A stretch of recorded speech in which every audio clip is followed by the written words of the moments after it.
When the cold rolls in, it's time to turn on the heater and cozy up with a book. But turning up the heat can mean higher electric bills. And for some families in tough times, that could mean choosing between a warm meal or a warm house. For decades, people like you have extended a hand to help local families in need pay those winter electric bills. Share the warmth this winter to help keep your neighbor warm by giving a little when you pay your Grant PUD bill.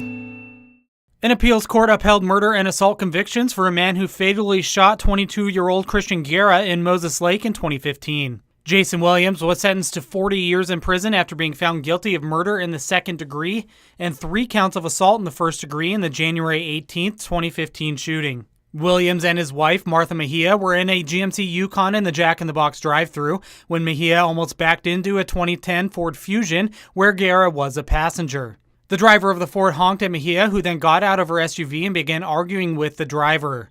Guerra got out of his car and tried to calm Mejia when Williams also got out and began fighting with the victim. Everyone returned to their vehicles, but Mejia and Williams got back out and began fighting with the victims again. Williams then walked back to the SUV and returned with a gun, shooting Guerra twice and also striking the victim's car. Williams appealed his convictions, arguing the court erred in giving an instruction to jurors that revenge did not constitute self-defense. Williams also argued the prosecutor's office erred in closing arguments by challenging the jury to articulate any reasonable doubt it might be entertaining. Prosecutors later agreed to the error, but the appeals court ruled the statement did not impact the fairness of the trial. This is Joe Utter for iFiber One News.